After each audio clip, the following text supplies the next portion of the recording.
Bienvenidos a NTD en español. Soy Mayra Jaime y vayamos directo a la información. Al menos 1,000 personas murieron en un fuerte terremoto en Afganistán. Otras 600 resultaron heridas. Este es el terremoto más mortífero del país en 20 años. Un candidato apoyado por Trump gana y 2 pierden durante las elecciones primarias de Alabama y Georgia de este martes. ¿Quién pasa a las elecciones generales de noviembre? En el Senado avanza una ley de control de armas tras conversaciones bipartidistas. La votación podría ser a fines de esta semana. Nancy Pelosi tomó juramento a la congresista republicana por Texas, Mayra Flores, pero tanto Pelosi como otros demócratas quieren que Flores sea expulsada del Congreso en las próximas elecciones intermedias de 2023.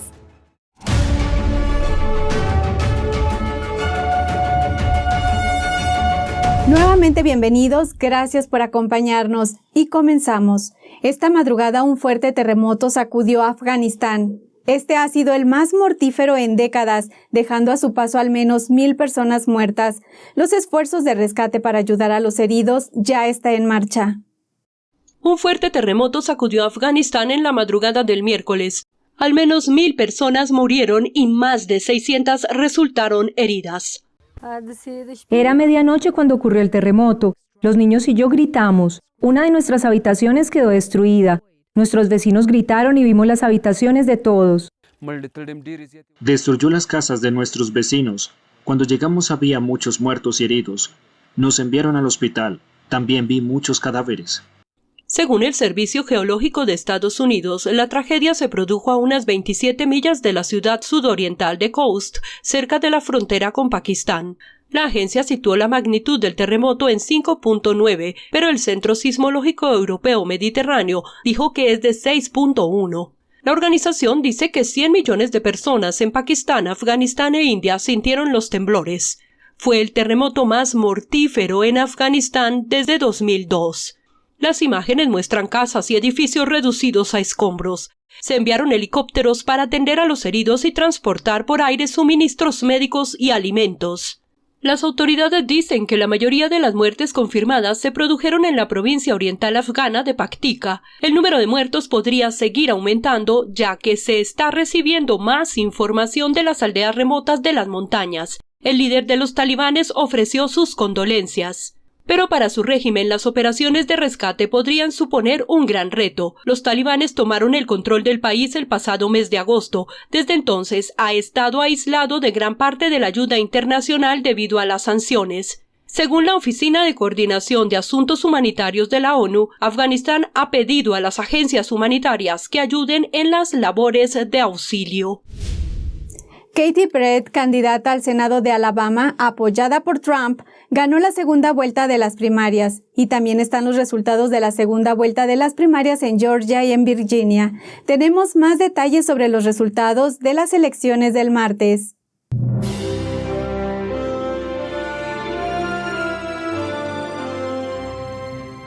Katie Britt derrotó al congresista Mo Brooks en la segunda vuelta de las primarias del Partido Republicano para el Senado en Alabama. Brooks, quien se presentó con la plataforma de Make America Great Again y se llamó a sí mismo MAGA Mo, durante su campaña perdió el respaldo del expresidente Donald Trump en marzo, después de instar a los votantes a centrarse en el futuro y dejar atrás las elecciones del 2020. Britt, ex jefa de gabinete del senador republicano Richard Shelby, quien se retira, recibió el apoyo de Trump este mes. Britt obtuvo alrededor del 60% de los votos. En noviembre se enfrentará al demócrata Will Boyd en las elecciones generales. Por otro lado, en las primarias republicanas para la Cámara de Representantes de Georgia, Mark Gonsalves venció a Michael Corbin para la nominación del 7º distrito con el 70% de los votos y Chris West derrotó a Jeremy Hunt en una reñida carrera por el 2º distrito. Mike Collins venció a Vernon Jones, que cuenta con el respaldo de Trump en el 10º distrito, y en el 6º distrito, Rick McCormick se impuso con casi el doble de votos a Jake Evans, quien contó con el apoyo de Trump. Mientras que en las primarias demócratas de la Cámara de Representantes de Georgia, Tabitha Johnson Green ganó el 10º distrito y Wade Herring se quedó con el distrito número 1. En Virginia, la senadora estatal republicana y veterana de la Marina, Jen Kagans, ganó las primarias republicanas para la Cámara de Representantes por el Distrito 2 y se enfrentará al actual representante demócrata Elaine Luria. Jesely Vega ganó las primarias republicanas para el Distrito 7 y se enfrentará al actual representante Abigail Spanberger. Luria y Spanberger son consideradas dos de los miembros demócratas más vulnerables de la Cámara de Representantes en las elecciones intermedias de noviembre. El índice de aprobación del presidente demócrata Joe Biden disminuyó en las últimas encuestas y, con la inflación y los altos precios de la gasolina en la mente de los votantes, los republicanos esperan ganar el control de la Cámara. Solo tendrían que cambiar 5 escaños demócratas para obtener la mayoría y es posible que también tomen el control del Senado. Eso paralizaría la agenda legislativa de Biden y daría a los republicanos el poder de lanzar investigaciones sobre él.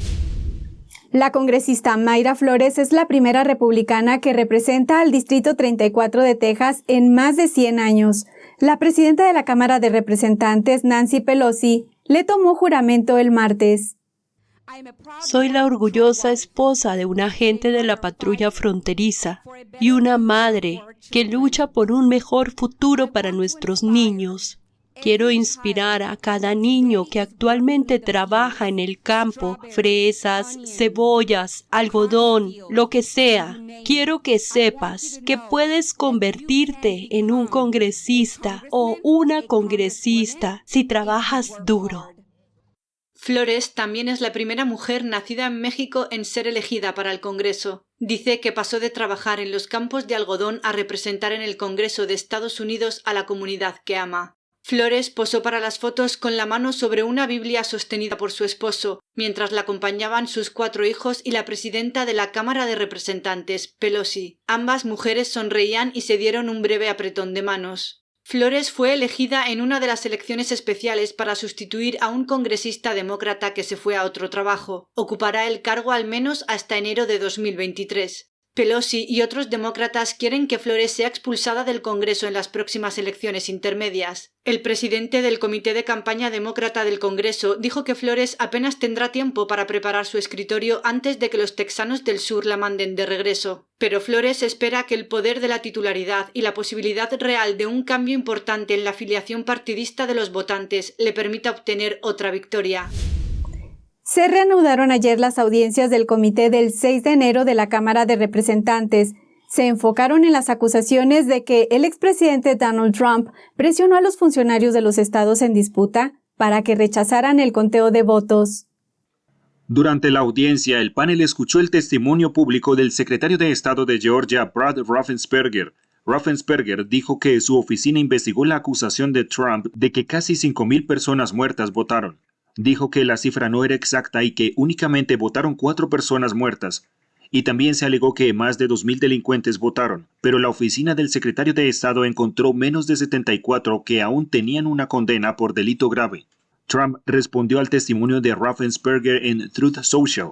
Describió una llamada que tuvo con el secretario de Estado como la llamada telefónica perfecta. Durante esa llamada, Trump discutió sobre el fraude electoral y pidió a Raffensperger que permitiera una auditoría completa de las firmas en el condado de Fulton. En la audiencia, Raffensperger dijo que hubo casi 300 denuncias de fraude electoral en Georgia durante las elecciones del 2020 y que todas fueron investigadas. El presidente Biden promovió este martes la vacuna contra el COVID-19 para los menores de 5 años. ¿Qué dijo el presidente y qué nos dijo una experta en medicina sobre la vacunación en los niños? Iris Tao de NTD tiene más información. Las vacunas destinadas para los más pequeños del país ya están aquí. A partir del martes, millones de niños desde los 6 meses hasta los 5 años podrán vacunarse contra el COVID-19. Finally, some peace of mind. El presidente Biden visitó una clínica de vacunación antes de dar su discurso y dijo que este día marcaba un hito histórico. A monumental step forward, the United States is now the first country in the world to offer safe and effective COVID-19 vaccines for children as young as 6 months old.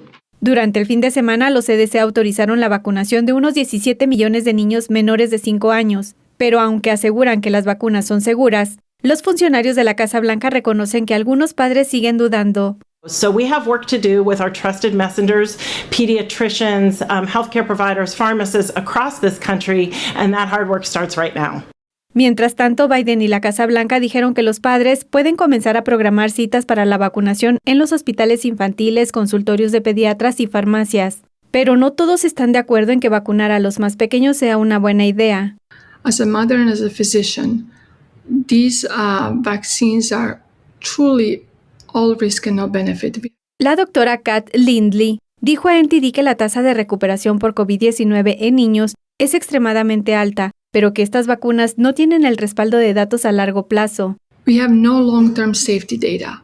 There are studies that show that lipid nanoparticle accumulates in the ovaries. What does that mean for little girls who are going to get vaccine now and 15, 20 years from now they want to have a child? We have no clue. Mientras tanto, Biden pide dinero para financiar la campaña de vacunación, citando la necesidad de planificar una segunda pandemia. There's going to be another pandemic. We have to think ahead. Y ahora vamos a un breve corte y regresando le tendremos el avance del proyecto de ley sobre armas en el Senado. Esto y más aquí en NTD en español. Regresamos.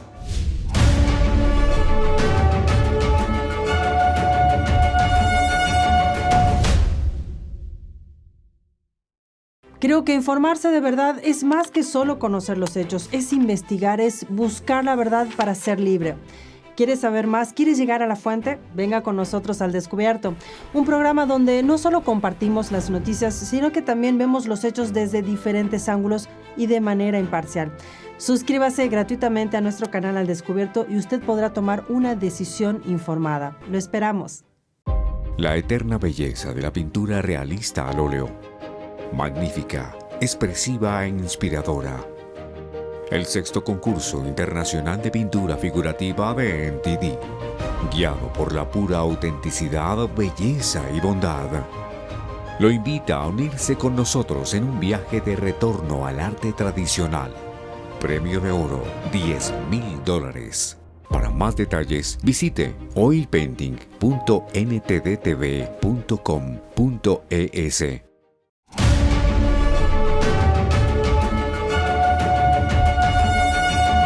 El Senado avanzó anoche en un proyecto de ley de control de armas tras conversaciones bipartidistas. La votación final podría producirse a finales de esta semana. Tenemos más información. El Senado aprobó la noche del martes debatir un proyecto de ley de control de armas. El proyecto de ley de 80 páginas se llama Ley Bipartidista de Comunidades Más Seguras. Antes de la votación, el principal negociador demócrata, el senador Chris Murphy, lo calificó como el proyecto de ley de armas más importante de los últimos 30 años. Esto es un gran avance. Y lo que es más importante, es un avance bipartidista. El principal negociador republicano, el senador de Texas, John Cornyn, dijo que desde el tiroteo de la escuela de Uvalde el mes pasado, su oficina recibió decenas de miles de mensajes pidiéndole que haga algo. Los texanos están asqueados e indignados por lo ocurrido en la escuela primaria Robb y quieren que el Congreso tome medidas drásticas. Quiero asegurarme de que realmente hacemos algo útil, algo que potencialmente salve vidas. La medida incluye millones de dólares para programas de salud mental, seguridad escolar e intervención en situaciones de crisis. Refuerza comprobación de antecedentes para compradores de 18 a 21 años. Exige a más vendedores que realicen comprobaciones de antecedentes. Refuerza penas para traficantes de armas. El senador republicano Josh Hawley criticó la rápida votación, tuiteando: "Aquí estamos votando para avanzar en un proyecto de ley negociado totalmente a puerta cerrada, publicado hace solo una hora y que nadie tuvo tiempo de leer completamente". El senador Tom Cotton dijo que este proyecto de ley no detendrá los tiroteos violentos de criminales trastornados, pero restringirá las libertades de los estadounidenses respetuosos de la ley. En su lugar, Cotton sugirió más fondos para la policía y sentencias más duras para los criminales que violen las leyes de armas. Ahora, el líder de la mayoría del Senado, Chuck Schumer, se apresura a aprobar el proyecto de ley antes de que la Cámara se vaya de vacaciones el 4 de julio. Pasaremos a la aprobación final lo antes posible. Espero que el proyecto de ley se apruebe en el Senado para el fin de semana. Se desconoce si puede conseguir los 10 votos republicanos necesarios para superar el filibusterismo. El líder de la minoría del Senado, Mitch McConnell, dice que apoya el proyecto de ley, lo que podría indicar que tiene suficiente apoyo. El alcalde de Uvalde, en Texas, dice que demolerán la escuela primaria donde 19 niños y 2 maestras fueron asesinadas a tiros el mes pasado. Tengo entendido y he tenido esta discusión con el superintendente, que esa escuela será demolida. Nunca podrías pedirle a un niño que regrese o a un maestro que regrese a esa escuela. Nunca. El alcalde, Don McLaughlin, criticó a los líderes de la investigación diciendo que no han sido informados de cómo va. También acusó al Departamento de Seguridad Pública de hacer declaraciones engañosas. Se espera que el gobernador de Florida, Ron DeSantis, promulgue una ley para otorgar a los lugares de culto el derecho a mantener sus puertas abiertas durante un estado de emergencia. La ley designaría oficialmente a los servicios religiosos como esenciales. La ley permitirá que los lugares de culto permanezcan abiertos y celebren reuniones públicas en caso de emergencia o desastre público. El gobernador recibió el proyecto de ley el pasado viernes y tiene hasta el 30 de junio para pronunciarse al respecto. El proyecto de ley dice que los servicios religiosos solo pueden cerrarse mediante una orden de emergencia que se aplique de manera uniforme a todas las entidades de una zona y debe aplicarse de la forma menos restrictiva posible. Si se promulga la ley, Florida será uno de los 12 estados que eximirá a los lugares de culto de las órdenes de permanecer en casa. Durante el punto álgido de la pandemia del virus del PSC, muchas iglesias se vieron obligadas a cerrar, mientras que las tiendas de licores o marihuana permanecían abiertas. Y en más información importante, un avión de pasajeros se incendió el martes después de aterrizar en el Aeropuerto Internacional de Miami, cuando el tren de aterrizaje delantero se desplomó. Las autoridades dicen que no hay heridos graves. En el avión MD-82 procedente de República Dominicana viajaban 126 personas. 3 de ellas fueron trasladadas a un hospital por heridas leves. El Cuerpo de Bomberos de Miami-Dade publicó en Twitter que los equipos tenían el incendio bajo control y estaban mitigando el derrame de combustible. El video muestra que el avión se detuvo en la hierba junto a una pista de aterrizaje. Al parecer, tanto la aeronave como la zona a su alrededor fueron rociadas con productos químicos de color blanco de los bomberos. Al menos 3 vehículos de bomberos se situaron en las inmediaciones. Los funcionarios del aeropuerto dijeron en un tuit que el aeropuerto tuvo algunos retrasos en los vuelos el martes por la noche, añadiendo que informaron a los pasajeros de los detalles con las compañías aéreas. El tuit también decía que el colapso del tren de aterrizaje delantero de la aeronave parecía ser la causa del incendio. La Junta Nacional de Seguridad del Transporte publicó que un equipo se desplazaría al aeropuerto para investigar el incendio. Una reciente iniciativa llamada Red Global Diáspora de Venezuela está asumiendo una importante labor que busca documentar, reconocer, reconectar el trabajo de personas y organizaciones alrededor del mundo para ayudar a revertir la situación actual de Venezuela. Tenemos los comentarios de uno de sus fundadores. Veamos. El director del Observatorio de la Diáspora Venezolana, en entrevista para nuestro medio asociado The Epoch Times, habló sobre la reciente Red Global Diáspora de Venezuela, una iniciativa que busca reconocer el trabajo que las organizaciones fuera de Venezuela ya vienen realizando, reconectarlas entre sí y con organizaciones dentro de Venezuela, para trabajar juntos en los problemas actuales en el país. La realidad de la diáspora es que tenemos en este momento 7.200.000 venezolanos viviendo fuera del país, distribuido en 90 países y más de 400 ciudades. Miles de migrantes venezolanos alrededor del mundo que han emigrado por la crisis en su país han formado diferentes organizaciones en el exterior. La Red Global los ha mapeado por países y por ciudades, pero además por temáticas como la ingeniería, el mundo del emprendimiento, la salud, la cultura, etc. Juntos, articulados, conectados, somos más potentes, tenemos mejor capacidad de recuperar el país, la democracia y las libertades. Páez asegura que es muy importante estar vinculados y aprovechar el activo humano de los más de 7 millones en la diáspora, como sus habilidades, competencias, los conocimientos que tienen para aprovecharlo en beneficio de sí mismos, del país de acogida y de su país de origen, además que su propia experiencia de huir de un régimen totalitario ayuda a otros a tomar conciencia y estar alerta de la naturaleza del comunismo. Páez, quien es un estudioso de la migración de personas y empresas de Venezuela, emprendió esta iniciativa junto a organizaciones como Fundación Memorial de las Víctimas del Comunismo y la organización Plan País, además del Observatorio de la Diáspora Venezolana que él dirige. La iniciativa fue lanzada y presentada por primera vez durante la reciente Cumbre de las Américas en Los Ángeles, California. Ahora vamos a un breve corte y regresando le tendremos un resumen sobre el avión iraní y su tripulación retenido en Argentina. Regresamos.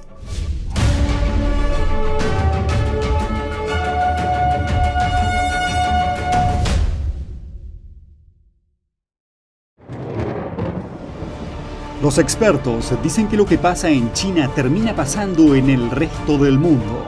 Pero ¿qué pasa en China realmente? Pocos se animan a contarlo. Censura y ocultamiento, persecución de creencias, vigilancia extrema y crédito social. Mírelo antes en China en Foco y entérese de primera mano de noticias que le gustaría saber antes que nadie. Encuéntrenos en YouTube y vea también nuestros informes especiales sin censura en nuestra plataforma Epoch TV del periódico Epoch Times en español.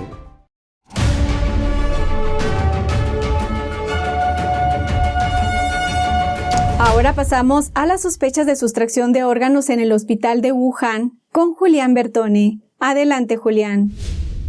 ¿Cuántos días tarda un paciente para trasplante en recibir un nuevo corazón?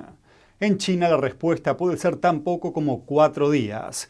Esto es lo que tardaron médicos del país en encontrar un corazón para un profesor. Pero la aparentemente increíble rapidez del proceso despierta dudas. Y ahora un experto acusa al hospital de Wuhan de sustraer órganos de donantes vivos sin su consentimiento. Una reciente petición que circuló entre estudiantes universitarios chinos llamó la atención del público. La prensa estatal china informó que un profesor de la Universidad de Lanzhou, en el noroeste de China, sufrió un ataque al corazón a principios de mayo. Su nombre es Mu Xiangang. Pero mientras esperaba una operación de trasplante de corazón, empezó a difundirse en Internet una petición de ayuda de emergencia. La petición sugería que los estudiantes hicieran donaciones para ayudar a cubrir los gastos médicos de su operación. La prensa estatal del país informó que Mu entró en el quirófano el 10 de mayo, apenas 4 días después de su falla cardíaca. Durante la intervención se sustituyó su maltrecho corazón por un órgano más sano de un donante. Pero la sorprendente rapidez de la obtención del órgano atrajo la atención del doctor Wang Qiyuan, presidente de la Organización Mundial para la Investigación de la Persecución a Falun Gong. La organización, también conocida como WOIPFEG, es una organización sin ánimo de lucro dedicada a investigar la actual campaña del Partido Comunista Chino o PSC contra la práctica de meditación Falun Gong. Al referirse a la operación de Mu, el doctor Wang Qiyuan calificó de poco creíble que se encontrara un corazón de un donante compatible y se realizara una operación de trasplante en menos de una semana. Pero sus palabras esconden implicaciones oscuras. Como médico, Wang pasó 30 años estudiando cómo salvar vidas, pero dice que nunca imaginó que pasaría décadas investigando cómo los médicos chinos quitan vidas. Wang es uno de los muchos expertos que cree que el régimen chino está gestionando un banco de órganos vivos a gran escala. Un banco con una reserva de órganos tan grande que puede proporcionar órganos compatibles prácticamente en cualquier momento y para quien sea. Personas que pasaron diversos exámenes se agrupan en algunos lugares, entonces cuando un paciente necesita un órgano consultan en una base de datos, en una biblioteca de cuerpos humanos, para encontrar a alguien según las necesidades del paciente. Solo así pueden encontrar un órgano tan rápidamente, de lo contrario es imposible. En abril del año pasado, la WOIPFEG publicó un informe de investigación. En él acusa al Hospital del Colegio Médico de la Unión de Wuhan de participar en un mercado clandestino de trasplante de órganos organizado por el régimen comunista chino y de sustraer órganos por la fuerza de personas vivas. El informe también asegura que el hospital está implicado en el delito de sustracción de órganos a practicantes de Falun Gong y otros grupos. La sustracción de órganos a personas vivas del PSC corrompió la moral social y el sistema judicial. Cosecha órganos de practicantes de Falun Gong vivos como capital para construir un negocio sangriento que es más rentable que el tráfico de armas y drogas. Dado que la cadena industrial está dominada por el PSC, las personas implicadas no tienen escrúpulos y con el estímulo de enormes ganancias, la codicia crece constantemente. Cuando los órganos de los practicantes de Falun Gong no pueden satisfacer esta codicia, naturalmente extienden su maldad al resto de la sociedad. Wang afirma que los delitos de trasplante de órganos del Partido Comunista influyeron en toda la sociedad china. En 2013, un niño de 6 años llamado Xiao Bingbing en la provincia de Jiangxi desapareció y fue encontrado 2 días después, pero le faltaba el globo ocular. Sus córneas también habían desaparecido. Wang añade que el PSC adoptó medidas extremas en su persecución a Falun Gong y convirtió la práctica ilegal de sustracción de órganos en un negocio muy rentable. Es más, estas enormes ganancias fomentan nuevos delitos. Y en una última actualización, en el caso del avión venezolano-iraní, la fiscal argentina Cecilia Incardona imputó este martes al piloto iraní Gholamreza Ghasemi y al resto de la tripulación venezolana de Emtrasur, que fue retenida desde hace 2 semanas en Buenos Aires. Ghasemi será investigado para determinar si viajó al país sudamericano con fines comerciales o actividades ilícitas. Mientras tanto, el ministro de Inteligencia de Paraguay asegura que el piloto estaría vinculado con una organización, y el ministro de Defensa de Uruguay dio detalles de las extrañas razones que dio la aeronave para solicitar aterrizar en el país. Veamos. El ministro de Inteligencia de Paraguay, Esteban Aquino, afirmó este lunes a la radio argentina Mitre que el capitán del avión venezolano-iraní Gholamreza Ghasemi es CEO de Qasem Fars Air, la aerolínea vinculada a actividades terroristas. Aquino negó que el nombre de Ghasemi se tratara de un homónimo. Esta persona estaría vinculada a ese tipo de actividad, porque la KFA, la Qasem Fars Air, sabemos que ha estado transportando armamento, tecnología a Siria, desde Siria al sur del Líbano, ahí entra el Hezbollah, y bueno, serían como vuelos del terror. Sí. Entonces debemos preocuparnos. Fuentes judiciales revelaron que el FBI confirmó el presunto vínculo entre Ghasemi con las fuerzas Quds, una división de los cuerpos de la Guardia Revolucionaria Islámica a la que Estados Unidos considera una organización terrorista. El ministro paraguayo también cuestionó la identidad del copiloto del avión, Madi Museli. ¿Quién es el copiloto? ¿Es correcto el apellido del copiloto o no? Porque nosotros sabemos que la gente a veces cambia el nombre y cuando obtiene un pasaporte aquí o allá, a veces le cambia la H, la J, la L. El funcionario también reveló que la aeronave solicitó aterrizar en Paraguay 2 veces, pero fue rechazada y que la tripulación solía apagar el radar del avión. Y en Uruguay, el ministro de Defensa Nacional, Javier García, calificó de llamativas las razones que dio el avión venezolano-iraní para extender su estadía en el país por 24 horas. Le pidieron a la autoridad aeronáutica minutos antes de salir autorización para quedarse hasta el otro día a las 4 de la tarde. Y lo más significativo es que la solicitud se basaba en la necesidad del descanso de la tripulación. ¿Por qué digo llamativo? Porque este avión estuvo 2 días en Buenos Aires y la tripulación en un hotel. El tiempo de viaje de Buenos Aires a Montevideo, la capital de Uruguay, es de 30 minutos. Además, el funcionario resaltó que una tripulación se considera inhabilitada para seguir viajando luego de 12 horas de vuelo. El motivo de la necesidad del descanso después de 30 minutos de vuelo no parece ser muy confiable, ni mucho menos aceptable. También señaló que el combustible que tenía la aeronave en el momento que le fue negado el ingreso al espacio aéreo uruguayo triplicaba el que necesitaba para retornar a Buenos Aires. Mientras tanto, el número 2 del régimen chavista, Diosdado Cabello, dijo que el gobierno de Argentina está armando un falso positivo tras la retención del avión. Las declaraciones de Cabello se dieron luego que la Cancillería del régimen venezolano condenara la prohibición de Uruguay de permitir el aterrizaje de la aeronave. Esto es todo por hoy. Les agradecemos su compañía y su apoyo con sus likes y compartiendo también este programa. Que tengan una excelente tarde y los esperamos en el noticiero de esta noche.